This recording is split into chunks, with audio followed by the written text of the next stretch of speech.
myself Vaibhav. In today's session of Visual JForex, I will be explaining to you how to go about the designing of the algorithm using the indicator block percent Bollinger bands. This is the second part, and in today's session, the focus is going to be on completing the setup for the execution of the buy trade. So we head to the Visual JForex board, which has been developed by the Dukascopy Bank SA.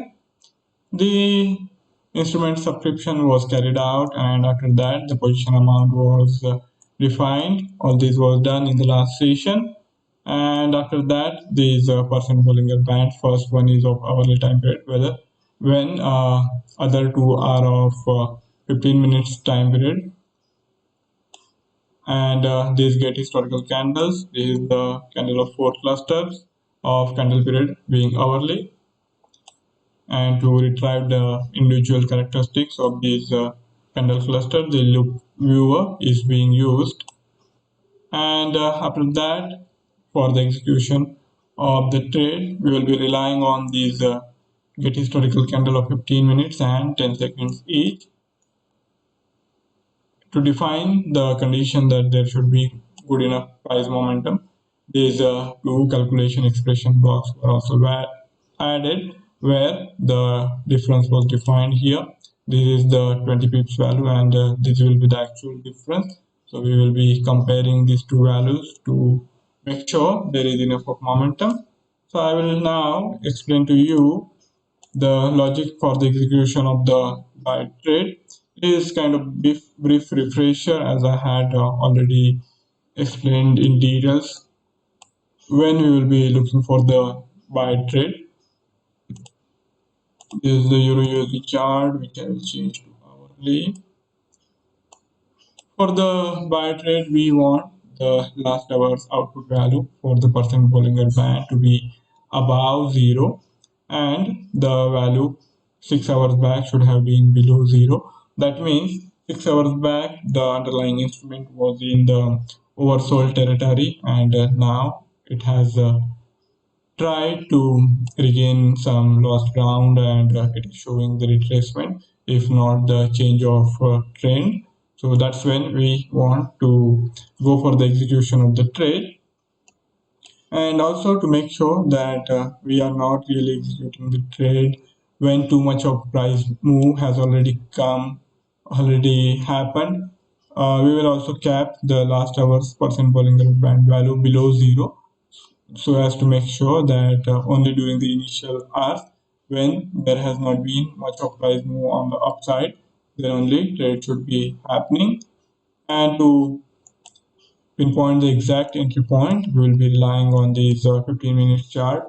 We will look to initiate the trade as and when we see the percent Bollinger band value crossing above 50 from below 50. So that will be the execution point.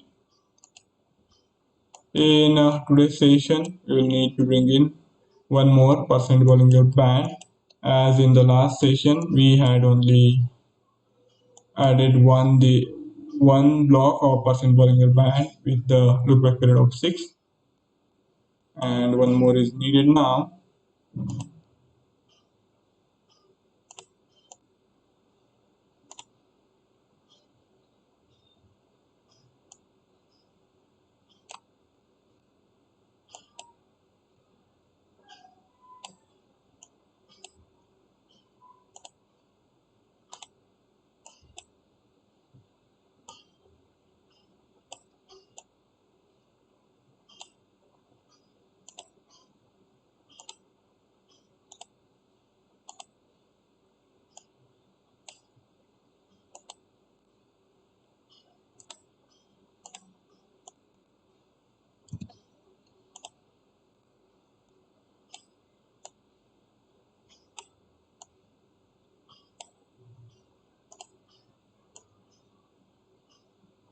Okay, now we can start defining the conditions.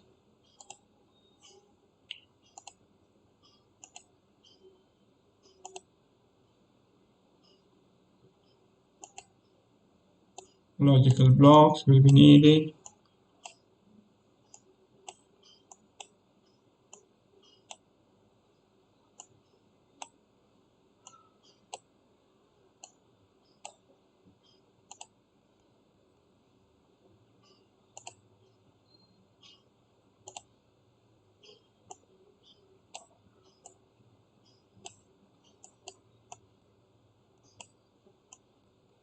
multiple action.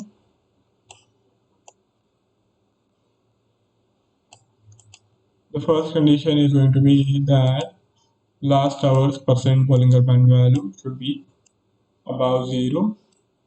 So line 30 needs to be greater than 0. First input greater than second input.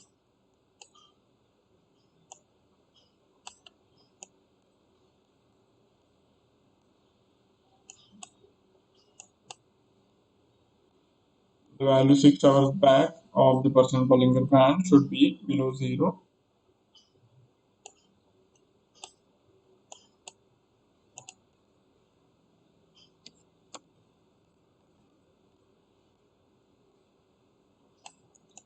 First input less than second input.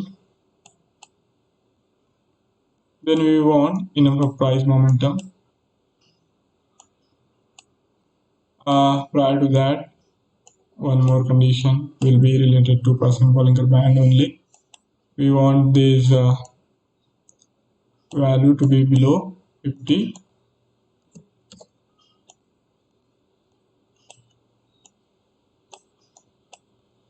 Again, first input less than second input. Okay.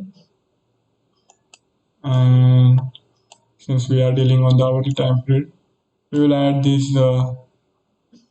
condition that last 4 hours should have shown good enough price momentum. So the difference between the highest and the lowest value should be more than at least 20 pips. So the actual difference needs to be compared to minimum difference. And here also first input needs to be greater than second input.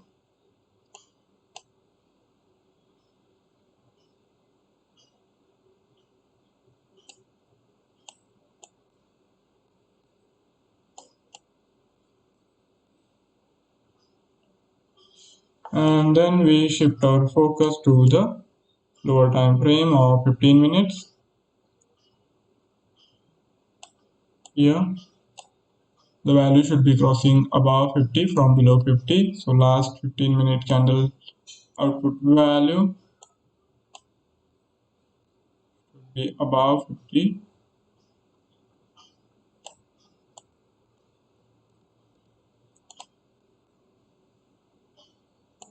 First input greater than second input, and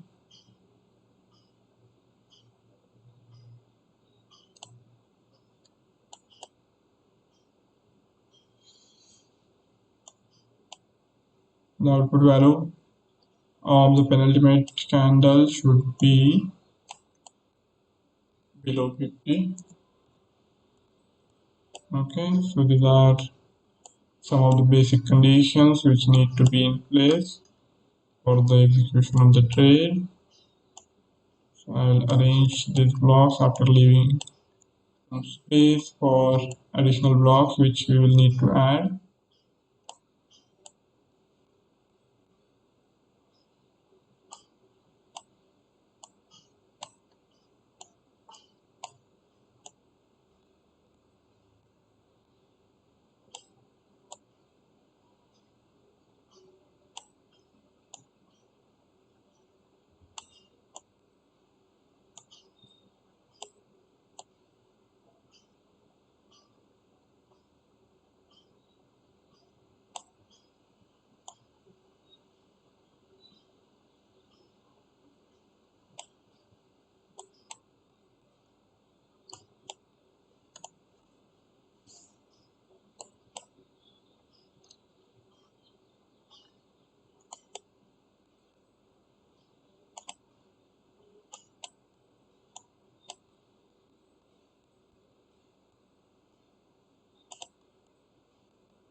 This should be first input less than second input.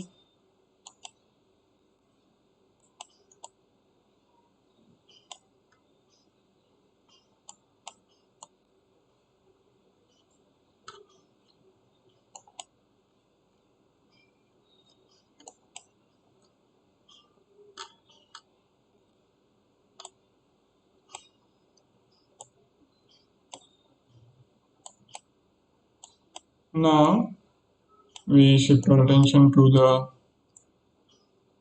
last 15-minute candle close, and we will compare it to the 10-second candles, candle 24 and candle 25. And prior to that, we want to make sure that the price action has been showing bullish momentum. So we need the candle 23's candle close to be above its opening value. So we need to take candle 23's closing and opening values.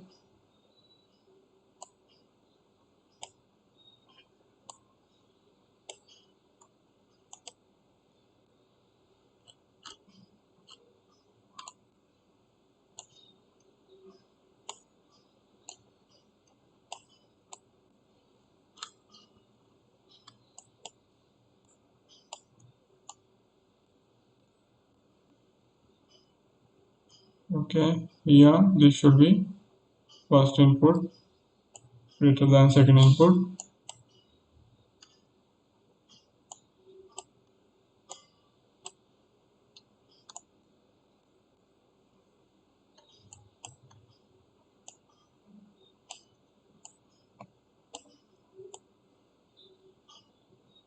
And then the price actions should start to rise above the last 15-minute candle close. So we will be comparing the closing values of the candle 24 and candle 25th with the candle 23rd candle close.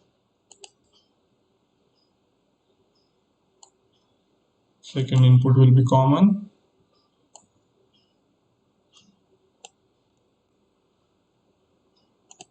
Candle 25th has a look back period of 2, so that means it was penultimate candle and its close should have been below the candle 23rd candle close, and candle 24 candle close needs to be above.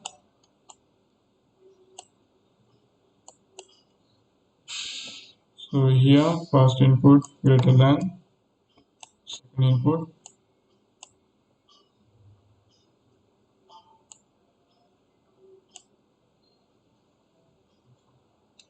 and after that we'll bring in the order execution block, and this time around we will be working with the market open at market. So as and when conditions get fulfilled, the execution will happen at the market price, so we don't have to define any desired price, and don't have to wait also. First input less than second input. Okay,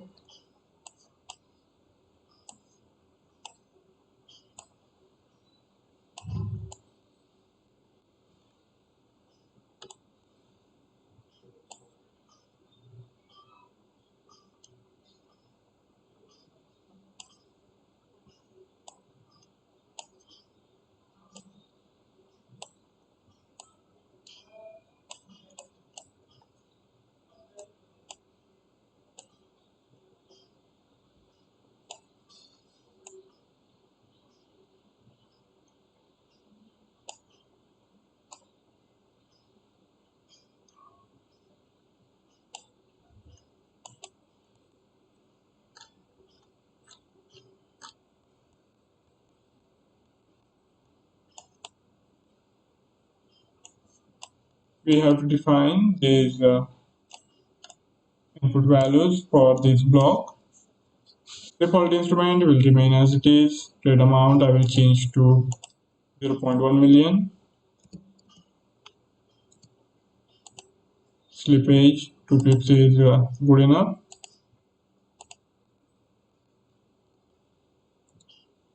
Now comes the difficult part of looking for the optimum combination of the stop loss and take profit. These are default values of 25 and 50 pips. And since we are working with the USD JPY, I think 25 pips and 15 pips value for the hourly time period are too large. Maybe the more appropriate combination can be 15 pips and 30 pips, or you can, if you want, you can make it dynamic. But for this session, we won't keep it dynamic. Suppose if you want, you can refer to earlier sessions where I had explained to you how you can make the stop loss and target price dynamic, and similar kind of tactics will be needed to be deployed this time around also. But looking at price trajectory, price formation of the USD JPY for last couple of sessions, I think the 1530 combination should be good enough. But of course, yeah, volatility keeps changing, and what is appropriate for one time period might not be appropriate for the other time period. So you will have to keep that in mind, and as and when required, you can make changes in these combination. These days, the ATR for the USD GPY is around 60 pips. So 15 pips constitute 25% of the daily ATR, and 30 pips is 50% of the daily ATR. And since we are working on the hourly time period with taking into consideration the price action over last 6 hours, that is the quarter of the day, I think this combination should be good enough, but can't really be sure. And that's why I said if you want to make changes and keep the variables dynamic, you can do that as well. So that's it from my side for today's session. I hope you have been able to understand how this algorithm has been defined. For the time being, I will connect it here on this. This is connected. The trade flow will not go through and no execution of the trade will happen. Now it is complete as far as buy side is complete, but of course we will need to come back to define and design the execution of the sale trade, which we will do in the next session. So stay tuned, do come back. Thank you all for joining in. Do subscribe to our Dukascopy webinar channel to stay updated on the market developments. See you next time. Goodbye.